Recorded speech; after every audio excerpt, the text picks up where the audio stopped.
Harry's Wife, Part 104.79. Oh, the Audacity.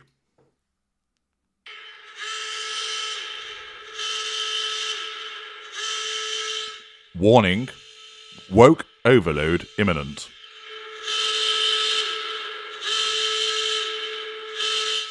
Warning, woke overload imminent.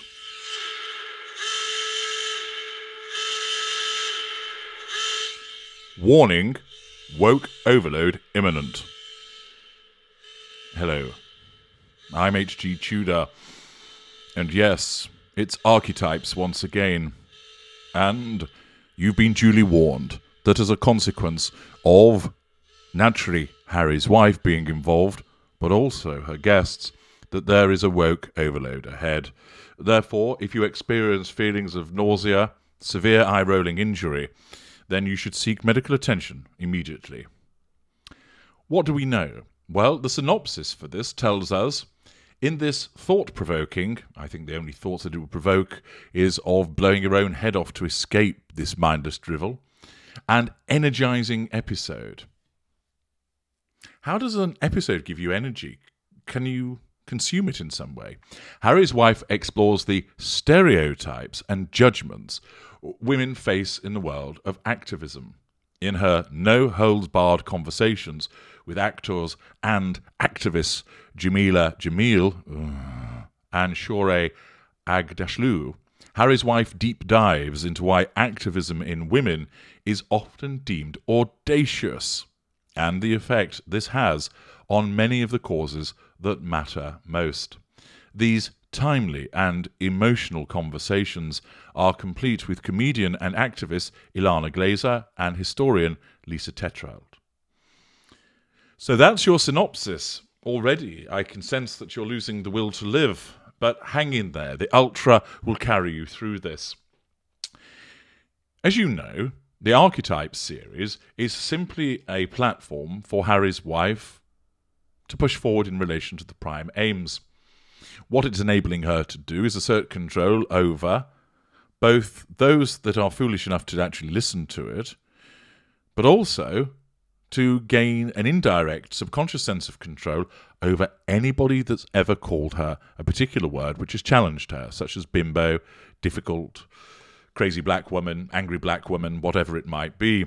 And this time, of course, what has happened in the deluded world of Harry's Wife is quite simply this. She is interested in activism. Nobody likes her. Therefore, in her mind, being a female interested in activism means that you're thus labelled one of these archetypes, which it isn't, and therefore held back. No, no, and thrice no.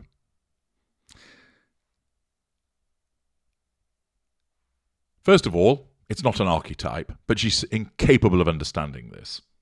Secondly, the way that people deal with her has nothing to do with her interest in activism. It's all to do with the fact that they don't like an individual who is a narcissist, a grifter, a chancer, an opportunist, and an abuser. Thirdly, what activism? What activism does Harry's Wife actively engage in? Inactivism would be more accurate. What you mean occasionally making a speech and throwing a word salad around and telling people that this is the moment where you come together in multidimensional layers through a lens of authenticity, organicness. She never rolls her sleeves up and gets in there. You don't see her down the soup kitchen. She has somebody hand out a backpack with some food in for a homeless person. That's it. Turns up with stale sandwiches like the ghoul of Uvalde. But she doesn't actually engage in any activism, craps on for a picosecond about parental leave, writes to some senators, and then what? Silence. Furthermore, men and women who are involved in activism, it's not just women, but men and women who are involved in activism get pushback. And do you know why they get pushback? Do you know why they get criticism? Because it's inherent in the fucking activity, you brainless moron, that if you are an activist, it follows that you're an agitator. You're shaking things up. You're telling people that they're doing something wrong, that the status quo isn't acceptable, that you're an advocate for change. And that means that somebody who has a vested interest is going to go, I don't like the fact that you're agitating. I don't like the fact that you're advocating for change. And therefore, there's always going to be someone who'll react to it because they've got vested interests in what you're trying to change. Find me any activist who goes, yeah, actually, I'm an activist, but as it happens, what I wanted just happened automatically. No one disagreed with me. Everyone agreed with me. There was no resistance to my change whatsoever. You won't. So again, this demonstrates that basically Harry's wife, she doesn't even understand the very word that she's using. She talks about being an activist and then is like, oh, what? You're against me? Oh, gosh. How awful. Well, that must mean that you're thinking, oh, here we go again. And you're thinking that I'm audacious for behaving this way. No. One, that's what happens with all activists, not just female ones. Two, any pushback is against you, Harry's wife, is nothing to do with your activism and everything to do with that you're an unpleasant narcissist. I note, of course, that the first guest is Jamila Jamil, and I may well do a separate video upon her, because talk about birds of a feather, goodness me. This is an individual who, and I may as well tell you, is another mid-range narcissist, and she regularly throws pelters at the royal family. Indeed, she was tweeting about the so-called Prince of Pegging involving Prince William. So she's another of these individuals who no doubt obviously curries favour with Harry's wife, where she engages in behaviour of throwing pelters at people, but the minute that she's criticised, she'll play some kind of card. And if my memory serves me correctly, she claimed, also in the vein of the way that Harry's wife did, to have wanted to commit suicide. And she regularly has complained about body image. Now, the fact is that she is tall, attractive, with a decent figure. Now, of course, you'd soon get put off by having to listen to the bollocks that she speaks, but to look at her, and yes, I am objectifying her, and that's no surprise, given what I am, but for her to complain about body image is quite simply ridiculous. But of course, it's all a part of the pity play that she needs to engage in to assert control. I'm also given to understand that she came out as pansexual and queer, but has never been with a woman or a trans person, which again shows the chameleon nature of the narcissist, and also a very transparent one. So even before we've got into any of the meat of this programme, I'm able to dispense with so much bollocks at the very outset just by looking at the synopsis and the first guest. But the Daily Mail has ventured where angels fear to tread, and has undoubtedly, with Martin Robertson, listened to some of this. Harry's wife today claimed a very, very influential and inspiring woman pleaded with her not to give up on activism when she married Prince Harry. I suspect that's a revision of history. The Duchess of Sussex told the latest episode of her $30 million, what a waste of money, Archetypes podcrap for Spotify, that her confidant is the reason why she didn't stop after joining the royal family. Nothing to do with that. If that person existed, it's triangulation. If they didn't, it's triangulation revision of history. The reason she didn't stop was driven by her narcissism. Harry's wife did not name the woman, which makes me think that she doesn't exist, who spoke to her on the eve of her wedding day. But there was immediate speculation on social media that it could be Oprah Winfrey or Serena Williams, who both saw her walk down the aisle at Windsor Castle in May 2018. It was probably the fucking ghost of Joan of Arc, given the propensity for Harry's wife to tell whoppers. Harry's wife has also spent time with Michelle Obama. The Duchess of Sussex interviewed British actress and influencer Jamila Jamil and the American-Iranian star of X-Men, and Shora Aghdashloo. Miss Aghdashloo spoke about the fight to bring democracy back to the country of her birth amid ongoing protests in Tehran, and also the country over the treatment of women, breaking strict hijab rules.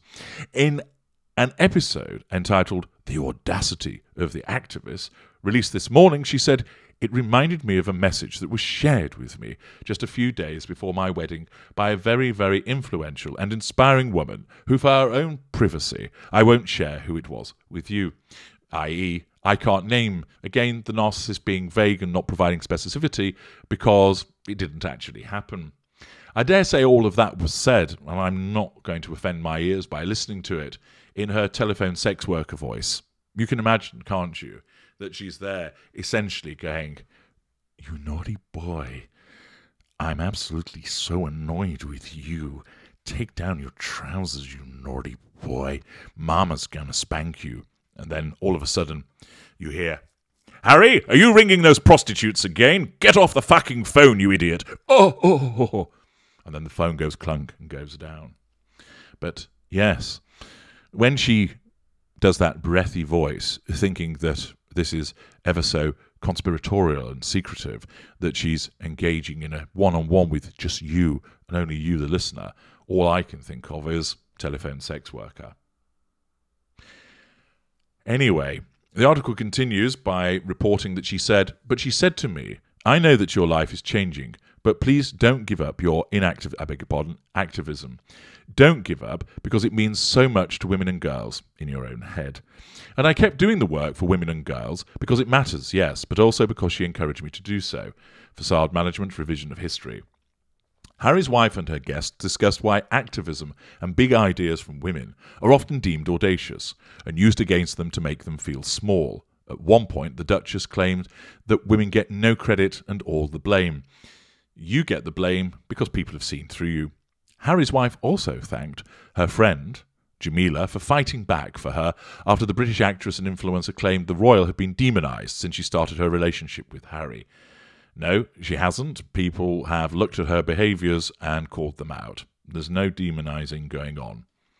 Miss Jamil, 36, revealed the Suits star privately reaches out to women in our most lonely and desperate moments. Hoovering.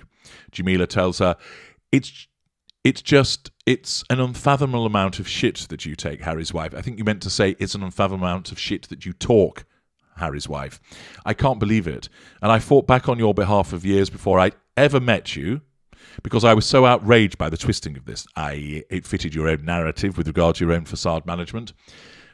This very normal, very kind, very civilised woman. Now, it's interesting, of course, you form that view of her, but you hadn't actually met her, which reminds me of the comment by Sir Max Hastings about Boris Johnson, which was the only people that like him are the ones that haven't met him.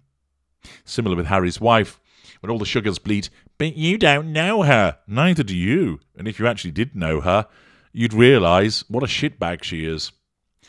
Anyway, Harry's wife replied, "Well, thank you for fighting back."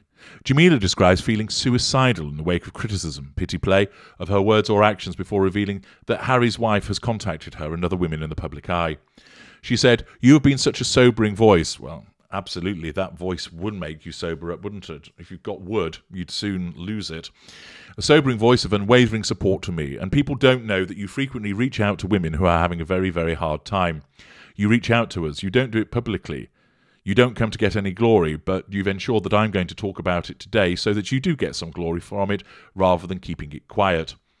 The fact is, Harry's wife does it not because she cares. She's a narcissist. She does it to assert control over those people, and, of course, here has ensured that Jamila Jamil speaks about it. So, unlike George Michael, who didn't talk about it, and other people raised it, notwithstanding him not saying to them, "Oh, do talk about it," with all of his various charitable acts, mainly most of which came out after he passed away. No, with Harry's wife, it's a case of, make sure you tell people that I reach out, or I'll let you talk about that.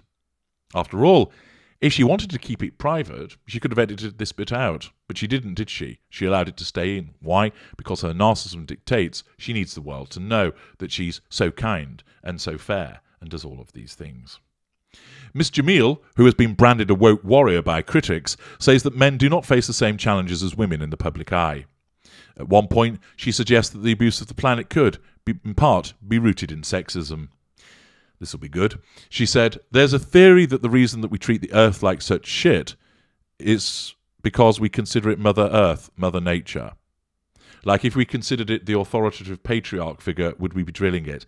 Oh, for fuck's sake, you are demented. But it's something so poetic about the way that we just drill into the earth. We take our resources. We take our resources and we expect her to never fight back. Well, Jamil, I don't see you wandering around naked all the time to ensure that none of the Earth's resources are used. As I can see the picture of you, you appear to be wearing jewellery which undoubtedly has 1 or 2 diamonds which have been mined from the Earth. I dare say your shoes have been manufactured somewhere that needed energy, which has been taken from the earth, perhaps as a consequence of fossil fuels. Your dress was probably manufactured somewhere that wasn't done under the power of hydroelectric power or somebody running on a treadmill, but undoubtedly came from other resources that have been taken from the earth. So, yet again, you'll be a hypocrite. That's just on the picture that you're appearing in the Daily Mail. I'm sure there's plenty more where we can demonstrate that you're just as guilty as everybody else of using the Earth's resources. That is what they're there for, you know. Miss Jamil also paid tribute to her boyfriend, the musician James Blake, and compared their relationship to Harry's wife and Prince Harry's marriage. That's not a brilliant comparison at all, then. He said he, James Blake, understands me, and he's just an incredible human, incredible friend, and I don't think I could have withstood all this without him. And I know you have a very similar dynamic with Harry. And actually, when the 4 of us met that one time, it was a really sweet dynamic of 2 very similar relationships. And it was very nice for me to see that. You have that in your home because you need it. Here we have an instance of 2 narcissists colliding, who are very similar in nature, but it works for them to engage in a ring-piece tongue-punching fest. Jamil was one of Harry's wife's 15 forces for change in her September 2019 guest edit Vogue issue, and it was then that the pair became friends, i.e. both of them are non-intimate secondary sources in one another's fuel matrices. In 2020, a source claimed Jamila and her boyfriend, James Blake, met at the couple's sprawling California mansion just one day after she dubbed Prince Andrew a paedophile on Twitter. Jamil and Blake were pictured taking a stroll on a beach in Montecito, just a short distance away from Harry's wife and Harry's new home on August 22nd, one day prior to their supposed visit and the same day as the tweet. Jamil publicly stood up for Harry's wife amid claims the Suits actress went against royal family rules by being political. The friends discuss how many women have to stay small or face criticism. Opening the pod crap, the Duchess of Sussex says that she believes that to stand for something is to stand for something good, but adds not everyone sees it that way, especially when it comes to women. She asks, why is it perceived as how dare she, and why does some feel the need to make a woman with big opinions feel small? I started to notice this, almost default eye roll, when someone would mention a woman fighting for a cause and almost, here she goes again, or maybe it was more, why can't she just sit down? I think it's more a case of, why can't you shut up? But we all know the reason why you have to flap your gums. Your narcissism drives you to keep going on and on and on in pursuit of the prime aims. She continues, thus flapping her gums. The unspoken annoyance that seems to swirl around women and activism was astounding to me, and I couldn't quite wrap my head around it. I still can't. Well, that's because you don't actually understand what activism is, because you don't engage in it. Jamil said that stereotypes are used to shame women, claiming they are forced to be perfect or feel like failures. She said all these things are to silence us, right? Well, it doesn't seem to be working with you two, because you never fucking shut up to exhaust us. We're given all this extra homework of all these levels of perfection to meet. Oh, it's so hard, isn't it? It's so hard when you've got a body like you have and looks like you have to attain perfection. Shut up. It's expertly planned to make us too fatigued. No, this is the victim mentality of the narcissist and her paranoia to fight back for our rights, like it's hard to fight for equality when you're starving, isn't it? I dare say you've never been in that position, so don't start equating yourself to somebody that is an individual that has been starving. When you're forced to give birth to a baby that you didn't want and aren't ready for, you know it's hard to fight for equality. She added, I have to live by my own standard of constantly challenging myself to be better every day than I was yesterday. Oh, your life, it's such a tortured existence you live, don't you? Dear me, I suppose everybody's heart's bleeding for you. I'm not here to live up to anyone's standard. I'm not here to be understood, and I'm not here to be liked, and that is vital in my rebellion. You live to be liked, you hypocrite. I'm here to be me. That is my right. I'm not here to fit in with a uniform design of what women are supposed to be. So is that why you wear tight dresses, showing off your bazookas, and lots of jewellery then? Okay, if you say so. It then continues by talking about what was mentioned last week, and we don't need to suffer that again. Gives you very much a flavour of the bollocks that's being spoken here by the pair of them, and I should imagine that it was almost a thermonuclear coming together of wokedom. Undoubtedly, there'll probably be more as it comes out, as the Daily Mail wades through it, but let's dive below the line, because that's always entertaining, before I wrap up and find out what the good burgers of the Daily Mail have to say. Undoubtedly, they'll be flowing with sympathy for these two as a consequence of their revelations and so forth. Let's have a look. Lady Millie kicks matters off. This woman really does have a complex. I'm a woman and she does not represent me. Overinflated ego and doing the sisterhood more damage than good. Embarrassing. Anonymous replies, warning, you are now approaching peak whinge. Island Girl 63. These podcasts are all the same, with underlying tones of digging at the UK and the palace. Framling, yes, it's the rebound effect, getting her message across through using others. Matilda, Harry's wife needs to read the room before she tries to insert herself and her opinions. Trish, how long can this boring woman drag all this nonsense out? Sick of seeing her in the Mail online every day. JJPPCC, another podcast theme using celebrities to justify something that she has been accused of. That's all 02. Please, somebody pull the plug on this bloody podcast. Trusted source, it's hard to believe that anyone would pay or choose to watch such drivel. Scottish Al, here she goes again, MGT, and unfortunately, again and again. Architects don't think. Oh, it's all so difficult. Thing Explainer responds, she makes women out to be useless, pathetic and needy, incapable of sorting their own problems out. In addition to using men as financial stepping stones to greater wealth, she is the antithesis of the feminism our grandmothers yearned for and our mothers brought about. Prince Lucifer, it's nothing to do with women, it's to do with celebrities in general. When celebrities get on a stage and speak like they have some higher power than the rest of us and have an opinion that is so important it needs to be heard, her podcast lacks such nuance. It's just a pity party for celebrity problems. Replace celebrity with narcissist and you've nailed it. Blame the teachers. Jamila and Harry's wife, two insufferable, self-serving, attention-seeking activist bores sitting in echo chamber of their own perceived relevance. No thanks. Lynn 101. She's so full of herself. She was a mediocre actress who married well. Cannot believe she's paid to spout this crap. Wanderlust. Every single podcast is designed to excuse or justify her bad behaviour. Sheridan M. Has Harry's wife gone a single day of her life without whining and complaining? Ophelia McNally. Harry's wife has to be one of the most boring women on the planet. Carmen Pipe Dream. This whole podcast has been a series of grievances centred around the one central theme. I am irritated. I cannot control other people's perceptions of me. PC Principal. Harry's wife and Jamila together? Horrible. Pominoz, Archetypes and Me, a record that has got stuck on the repetitive track. English and Proud, why does she never have right-wing people on her show? And the reason is that she would feel a need to debate them, and that would threaten her control, and she's not intellectually capable enough to do it, so she basically has to have people who are fops that support her. Wastebasket, they are not activists, they are actresses. Jenny, how's your father, Harry's wife? Lucy, sounds like another borefest by Harry's wife. Robbie T, I'm not sure inviting Jamil on your show will dilute the woke and irritating quotients. Emland and TT, please stop giving these people a platform. Lee Danny 2, Harry's wife is so boring and her topics are so lame. Oek, it's all about you. It's all about you. Smarty, literally a broken record. Heidi, when I want to live a private life, I always remember to book guests for my podcast.